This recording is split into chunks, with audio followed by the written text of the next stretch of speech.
One hurricane? Check. 500 books and counting? Check. Sushi and donburi for days? Check. Water? Check. Sorry, not sorry. Can't come to work today. Our account of a hurricane has come my way. There are days when I just want to run to the beach and swim while the waves go in and out. I just want to build sandcastles and dream about what those castles might look like inside. Other times you just want to be swept away into the sea and end up beached on another island far away from here, so that I too can have a life that others take for granted.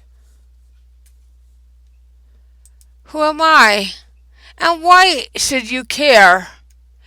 If society is to be believed, you should not care because we all make our own bed and need to sleep in it. My bed was made for me. No matter what I did, I could not get around it or out of it. I tried.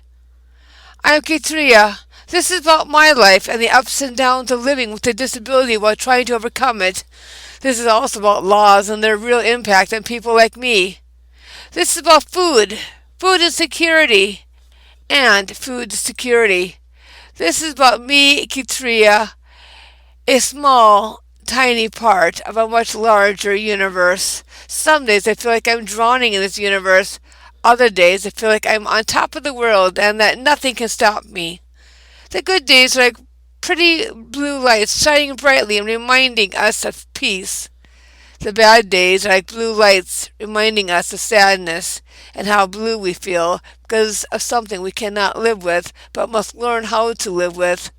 Or it's blue because I just did something really, really stupid, like grab cheese out of the fridge and put it on top of my cereal when I meant to grab the milk instead. Okay, so I'm not really blue when I do this. I'm laughing too hard. I eat the cheese and then grab the milk.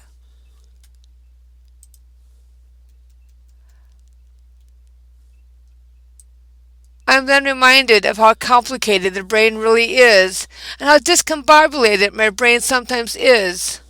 My life is often a mess. I clean it up, and then it all goes all mucky all over again, like it's wanting to do. Yes, this is very interesting of sorts, but what is it that makes me me? I have shaken baby syndrome. I'm high functioning. I was taught in school that usually those with shaken baby syndrome don't amount to much. They can't get degrees and normally do not do well when trying to keep a job either. The book lied. Or did it? I have 2 degrees, but because I can't reverse the randomness of how my brain works, I can't work at either of those degrees. Whoops. I even got a master's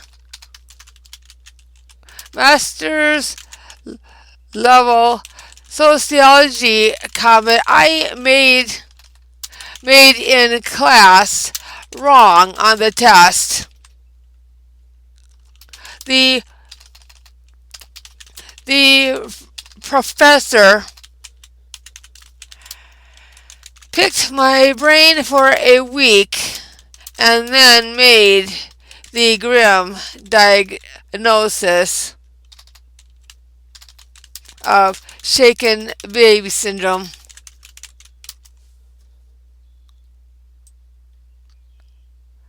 I even drilled Sudoku on a tablet to try and get my brain to stop randomly having me push buttons I do not want to push. My driving ability is actually much better. My driving record is clean and I do not push random buttons in the car. These images I created myself using GIMP. I will create more in the future. I love the blues in this one and how mathematically complicated it looks. However, in the car, I don't push buttons. I always put on my music app to a playlist suitable for driving. There's no talking, and it's usually music in a language I do not speak. I focus better on my driving this way, but only if music is on. This makes my brain focus on the road and what is going on around me. Do not focus on my life and how crappy it is. I do not think about politics and foolish laws. Avoid the idiot on the road who does not know how to merge in or how to drive safely. I call in the fools who are weaving in and out of traffic and driving way too fast.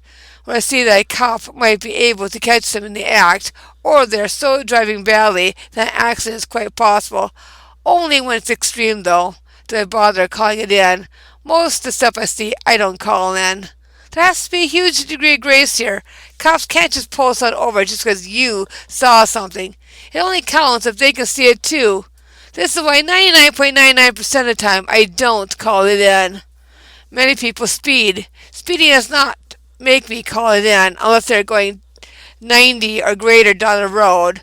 That I'll call in. They're probably on something. They will get caught, hopefully.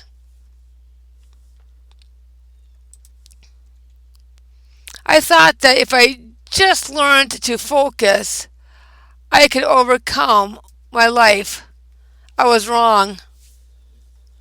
Not only, but only to a point.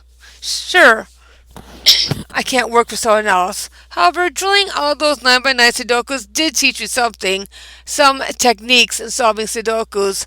I started a channel teaching how to solve Sudokus the easy way.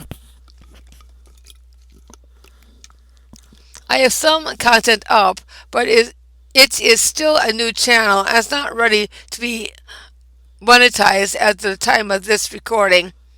I hope to sell Sudoku variant books down the road.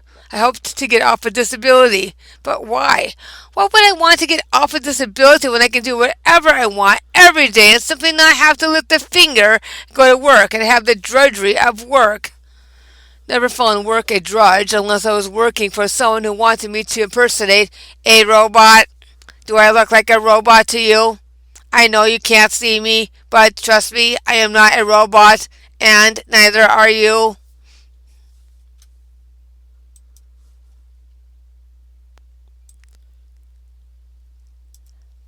I love maths. I am bad at maths, but still hope to someday learn calculus. Sorry, I should say learn calculus, quote unquote. Why? I'll read a tiny section, understand it, and then quickly kick it out such that I cannot solve a problem. Or I'll solve a problem successfully and then, when I move on to the next problem, literally have no clue what to do or remember what I just did. I need to use a specific algorithm for learning so that I might recall what I learned within the same hour or day, depending on the subject. I have more damage to the math part of my brain. Memorizing words on a page is far easier for me, but still takes me hours. I don't give up. I learned intermediate algebra, pre-calculus, and some college algebra. Need to reteach myself college algebra. Without a good textbook, college algebra makes no sense to me. However, I need to review the past maths I learned, because I really do not remember how to do this very well. I do love drilling maths, though. Studying a math book with lots of problems to just work like in a typical Lyle Miller book, I loved.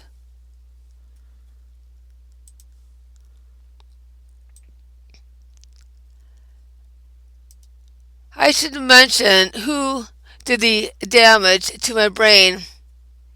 It was my mother.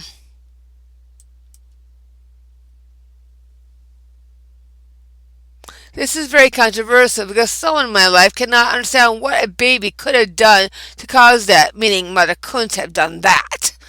It's very hard to understand displacement. My mother abused me because she couldn't get back at my dad for marrying her. Well, it's her fault. She didn't love him, but said yes anyway when he proposed. I didn't know if the unmentionable one who can't believe me even knows the truth about how they met and their true feelings for each other. I know because they told me when the other wasn't around. They did, in the end, learn to love each other, so it wasn't all bad. Mother even learned to stop being physically abusive. I'll tell that story eventually as to how she learned.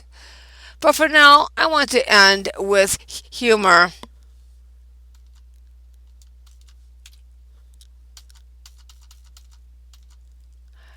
Foxtrot cartoon that you'll have to go to the official site to read and see the graphic. But the text reads as follows. Page Foxtrot says, "Okay, you're my witness. I'm lowering the thermostat by a negative 5 degrees." Jason Foxtrot says, "Mom said we couldn't raise it." Peter says, "Math education for the win." Thank you, Bill Almond, for all your nerdy, geeky cartoons as they made my life bearable. I'm working on owning all of the books.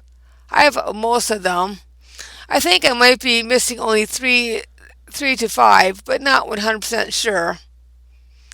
Foxtrot.com /2023 /12 /03 negative hyphen temps /. If you find a Foxtrot cartoon where Jason and his friend come up with a too complicated secret code, this is my fave of all time. It's in the book Enormously Foxtrot, a Foxtrot Treasury by Bill Almond.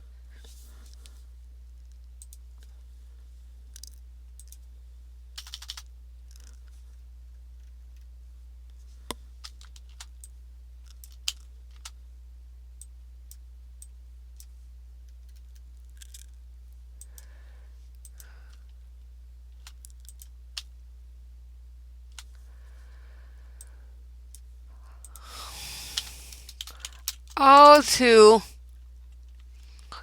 add a line. Bill Almond and Foxtrot and his publishing companies and anyone else for that matter is not sponsoring or supporting in any way or fashion this blog, this vlog. But please do support Bill Almond, as I loved his books and cartoons. Thank you. Bye, and thanks for watching.